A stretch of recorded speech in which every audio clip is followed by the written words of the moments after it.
Olá, caríssimo telespectador da Rede Século XXI, muito obrigado pela sua audiência. Aqui nos encontramos mais uma vez sob a responsabilidade do Ordinariado Militar do Brasil para dar continuidade à nossa catequese sobre a terceira grande parte do Catecismo da Igreja Católica, o agir cristão. Primeira parte, eu creio, o credo. Segunda parte, eu celebro, os sacramentos e os sacramentais. Terceira parte, eu ajo, os mandamentos da lei de Deus. E a quarta parte, eu oro, a oração do cristão, o Pai Nosso. Estamos na terceira parte do Catecismo da Igreja Católica. Hoje damos continuidade ao programa tratado ontem, que é a debilitação da liberdade do homem com o pecado. O homem se tornou inclinado ao mal. A sua capacidade de entender e de querer se tornou difícil de ser manifestada e também de operacionalizada, por assim dizer. Quem me libertará deste corpo de morte, diz o apóstolo Paulo, refletindo sobre esta tensão, esta luta interior. Eu conheço o bem que quero e faço o mal que não quero.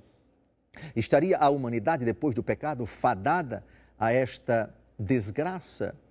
O homem tem alguma possibilidade de salvação? O que Deus realizou para livrar o homem desta desgraça, ou seja, da liberdade, está sempre inclinada para o mal, fragilizada e debilitada? A resposta é uma pessoa, Cristo Jesus. Disso trata o número 1708 do Catecismo da Igreja Católica. Vamos ao texto e teçamos alguns comentários sobre ele. Pela sua paixão, Cristo livrou-nos de Satanás e do pecado e mereceu-nos a vida nova no Espírito Santo. A sua graça restaura o que o pecado tinha deteriorado em nós. Vimos no programa anterior que o pecado não destrói a liberdade, mas a deteriora enormemente, a fragiliza.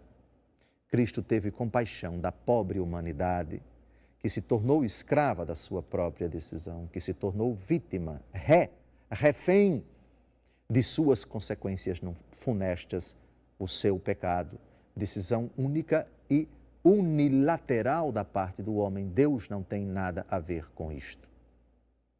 Cristo assume a humanidade, demonstrando assim infinito amor por ela. Tanto Deus amou o mundo que enviou o seu Filho para que todo o que nele crê não pereça, mas tenha a vida eterna. Os padres da igreja dizem aquilo que não foi assumido, não foi remido.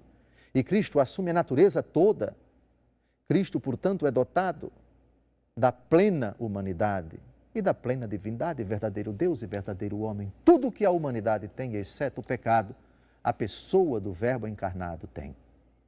E resgata a humanidade e a diviniza pela força do seu Espírito e concede a sua graça que restaura o que o pecado tinha deteriorado em nós. A partir de Cristo, se pode falar plenamente, agora eu sou livre.